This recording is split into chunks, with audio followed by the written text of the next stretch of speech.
सूत जी कहते हैं, मुनीश्वरों, ब्रह्मा जी की बात सुनकर नारद जी ने विनय पूर्वक उन्हें प्रणाम किया और पुनः पूछा, भगवान, भक्त वत्सल भगवान शंकर कैलाश पर्वत पर कब गए और महात्मा कुबेर के साथ उनकी मैत्री कब हुई? परिपूर्ण मंगल विग्रह महादेव जी ने वहां क्या किया? यह सब मुझे बताइए। यह सुनने के लिए मेरे मन में बड़ा कौतूहल है। ब्रह्मा जी ने कहा, नारद, सुनो, चंद्रमौली भगवान शंकर का चरित्र का वर्णन करता हूँ। वे कैसे कैलाश पर्वत पर गए और कुबेर के साथ उनकी किस प्रकार मैत्री हुई, यह सब मैं सुनाता हूँ। कांपिल्य नगर में यज्ञदत्त नाम से प्रसिद्ध एक ब्राह्मण रहते थे, जो बड़े सदाचारी थे। उनका एक पुत्र हुआ, जिसका नाम गुणनिधि था। वह बड़ा ही दुराचारी और जुआरी हो गया था। पिता ने अपने इस पुत्र को त्याग दिया और घर से निकाल दिया। वह घर से निकल गया और कई दिनों तक भूखा भटकता रहा। एक दिन वह नैवेद्य चुराने की इच्छा से एक शिव मंदिर में गया। वहां उसने अपने वस्त्र को जलाकर उजाला किया। यह मानो उसके द्वारा भगवान शिव के लिए दीपदान किया गया। तत्पश्चात वह चोरी में पकड़ा गया और उसे प्राण दंड मिला। अपने कुकर्मों के कारण वह यमदूत द्वारा बांधा गया। इतने में ही भगवान शंकर के पार्षद वहां आ पहुंचे। उन्होंने उसे उनके बंधन से छुड़ा दिया। शिवगणों के संग में उसका हृदय शुद्ध हो गया। अतः वह उन्हीं के साथ तत्काल शिवलोक में चला गया। वहां सारे दिव्य भोगों का उपभोग तथा उमा महेश्वर का सेवन करके कालांतर में वह कलिंगराज अरिंदम का पुत्र हुआ। वहां उसका नाम था दम। वह निरंतर भगवान शिव की सेवा में लगा रहता था। बालक होने पर भी वह दूसरे बालकों के साथ शिव का भजन किया करता था। वह क्रमशः युवा अवस्था में प्राप्त हुआ और पिता के परलोक गमन के पश्चात राज सिंहासन पर बैठा। राजा दम बड़ी प्रसन्नता के साथ सब और शिव धर्मों का प्रचार करने लगे। भूपाल दम का दमन करना दूसरों के लिए सर्वथा कठिन था। ब्राह्मण समस्त शिवालयों में दीपदान करने के अतिरिक्त वे दूसरे किसी धर्म को नहीं जानते थे।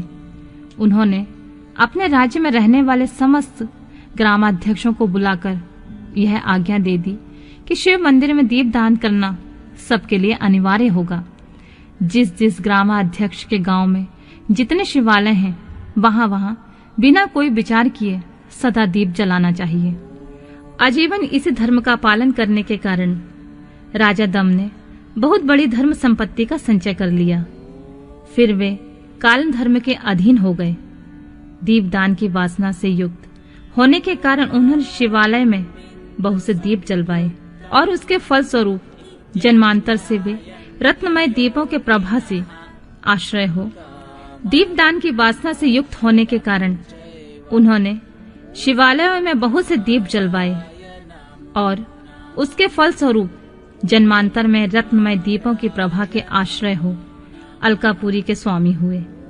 इस प्रकार भगवान शिव के लिए किया हुआ थोड़ा सा भी हवन या आराधन समयानुसार महान फल देता है। ऐसा जानकर उत्तम सुख की इच्छा रखने वाले लोगों को शिव का भजन अवश्य करना चाहिए। वह दीक्षित का पुत्र, जो सदा सब प्रकार के अधर्मों से रचा बचा रहता था, देवयोग से शिवालय में धन चुराने के लिए गया और उसने स्वार्थवश अपने कपड़े को दीपक की बत्ती बनाकर उसके प्रकाश से शिवलिंग के ऊपर अंधेरा दूर कर दिया। इन सत्कर्म के फलस्वरूप वह कलिंग देश का राजा हुआ और धर्म में उसका अनुराग हो गया। फिर दीप की वासना का उदय होने से शिवालय में दीप जलवाकर उसने यह दिक्पाल का पद पा लिया। मुनीश्वर, देखो तो सही, कहाँ उसका वह कर्म और कहाँ उसके दिक्पाल की पदवी, जिसका यह मानव धर्म प्राणी इस समय यह उपभोग कर रहा है। तात, यह तो उसके ऊपर शिव के संतुष्ट होने की बात बताई गई है। अब एक चित होकर यह सुनो कि किस प्रकार सदा के लिए उसकी भगवान शिव के साथ मित्रता हो गई। मैं इस प्रसंग का तुमसे वर्णन करता हूँ। नारद, पहले के पाद्य कल्प की बात है। मुझ ब्रह्मा के मानस पुत्र पुलस से विश्वा का जन्म हुआ और विश्वा के पुत्र वैश्रवण कुबेर हुए। उन्होंने पूर्व काल में अत्यंत उग्र तपस्या के द्वारा त्रिनेत्रधारी महादेव की आराधना करके विश्वकर्मा की बनाई हुई उस अलकापुरी का उपभोग किया। जब वह कल्प व्यतीत हो गया और मेघवाहन कल्प आरंभ हुआ, तब उस समय यज्ञदत्त का पुत्र जो प्रकाश का दान करने वाला था, कुबेर के रूप में अत्यंत दुस्सह तपस्या करने लगा। दीपदान मात्र से मिलने वाली शिव भक्ति के प्रभाव को जानकर वह शिव की चित्त प्रकाशित का काशीपुरी नगरी में गया। अपने चित्त रूपी रत्नमय प्रदीपों से 11 रुद्रों को उद्बोधित करके अनन्य भक्ति एवं स्नेह से संपन्न हो वह तन्मयता पूर्वक शिव के ध्यान में मग्न हो निश्चल भाव से बैठ गया, जो शिव की एकता का महान पात्र है, तप रूपी अग्नि से बढ़ा हुआ है। काम क्रोधाग्नि महाविद अग्नि रूपी पतंगों के आघात से शून्य है। प्राण निरोधी रूपी वायु शून्य स्थान में निश्चल भाव से प्रकाशित है। निर्मल दृष्टि के कारण स्वरूप से भी निर्मल है तथा श्रद्धा रूपी पुष्पों से जिनकी पूजा की जाती है, ऐसे शिवलिंग की प्रतिष्ठा करके वह तब तक तपस्या में लगा रहा जब तक उसके शरीर में केवल अस्थि और चर्मात्र ही अवशिष्ट नहीं रह गए। इस प्रकार उसने 10,000 वर्षों तक तपस्या की।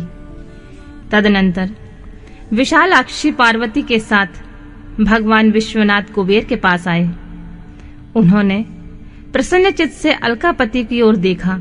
वे शिवलिंग में मन को एकाग्र करके ठूठे काठ की भांति स्थिर भाव से बैठे थे। भगवान शिव ने उनसे कहा, अलकापति, मैं वर देने के लिए उद्यत हूं, तुम अपना मनोरथ बताओ। यह वाणी सुनकर तपस्या के धनी कुबेर ने जो ही आंखें खोलकर देखा, त्यों ही उमा वल्लभ भगवान श्रीकंठ सामने खड़े दिखाई दिए। वे उदय काल के सहस्त्रों सूर्यों से भी अधिक तेजस्वी थे। उनके मस्तक पर चंद्रमा अपनी चांदनी बिखेर रहे थे। भगवान शंकर के तेज से उनकी आंखें चौंधिया गईं। उनका तेज प्रतिहत हो गया। वे नेत्र बंद करके मनोरथ से परे विराजमान देव देवेश्वर शिव से बोले, नाथ, मेरे नेत्रों को वह दृष्टि शक्ति दीजिए जिससे आपकी चरणार बिंदों का मैं दर्शन कर सकूं। स्वामी, आपका प्रत्यक्ष दर्शन हो, यही मेरे लिए सबसे बड़ा वर है। ईश, दूसरे किसी वर से मेरा क्या प्रयोजन है। चंद्रशेखर, आपको नमस्कार है। कुबेर की यह बात सुनकर देवादिदेव उमापति ने अपनी हथेली से उनका स्पर्श करके उन्हें देखने की शक्ति प्रदान की। दृष्टि शक्ति मिल जाने पर यज्ञदत्त के उस पुत्र ने आंखें फाड़ फाड़ कर पहले उमा की ओर देखना आरंभ किया। वह मन ही मन सोचने लगा, भगवान शंकर के समीप वह सर्वांग सुंदरी कौन है? इसने ऐसा कौन सा तप किया जो मेरी भी तपस्या से बढ़ गया है? यह रूप, यह प्रेम, यह सौभाग्य और यह असीम शोभा सभी अद्भुत है। वह ब्राह्मण कुमार बार बार यही कहने लगा। जब बार बार यही कहता हुआ वह क्रूर दृष्टि से उनकी ओर देखने लगा, तब वामा के अवलोकन से उनकी बाएं आंख फूट गई।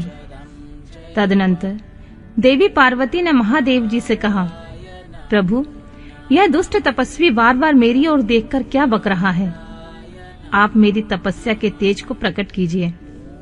देवी की यह बात सुनकर भगवान शिव ने हंसते हुए उनसे कहा, उमे, यह तुम्हारा पुत्र है। यह तुम्हें क्रूर दृष्टि से नहीं देख सकता, अपितु तुम्हारी तप संपत्ति का वर्णन कर रहा है। देवी से ऐसा कहकर भगवान शिव पुनः उस ब्राह्मण कुमार से बोले, वत्स, मैं तुम्हारी तपस्या से संतुष्ट होकर तुम्हें वर देता हूँ। तुम निधियों के स्वामी और गुहाओं के राजा हो जाओ। सुव्रत, यक्षों, किन्नरों और राजाओं के भी राजा होकर पुण्य जनों के पालक और सबके लिए धन के दाता बनो। मेरे साथ तुम्हारी सदा मैत्री बनी रहेगी और मैं नित्य तुम्हारे निकट निवास करूंगा। मित्र, तुम्हारी प्रीति बढ़ाने के लिए मैं अलका के पास ही रहूंगा। आओ, इन उमा देवी के चरणों में साष्टांग प्रणाम करो। महाभक्त यज्ञदत्त कुमार, तुम अत्यंत प्रसन्न चित्त से इनके चरणों में गिर जाओ। ब्रह्मा जी कहते हैं, नारद, इस प्रकार वर देकर भगवान शिव ने पार्वती देवी से फिर कहा, देवश्वरी, इस पर कृपा करो। तपस्विनी, यह तुम्हारा पुत्र है। भगवान शंकर का यह कथन सुनकर जगदम्बा पार्वती ने प्रसन्नचित्त होकर यज्ञदत्त कुमार से कहा, वत्स, भगवान शिव में सदा तुम्हारी निर्मल भक्ति बनी रहे। तुम्हारी बाईं आंख तो फूट गई है, इसलिए एक ही पिंगल नेत्र से युक्त रहो। महादेव जी ने जो वर दिए हैं वे सब उसी रूप में सुलभ हों। बेटा, मेरे रूप के प्रति ईर्ष्या करने के कारण तुम कुबेर नाम से प्रसिद्ध हो जाओगे। और कुबेर का वर देकर भगवान देवेश्वर पार्वती के साथ अपने विश्वेश्वर धाम चले गए। इस तरह कुबेर ने भगवान शंकर की मैत्री प्राप्त की और अलकापुरी के पास जो कैलाश पर्वत है वह भगवान शंकर का निवास हो गया।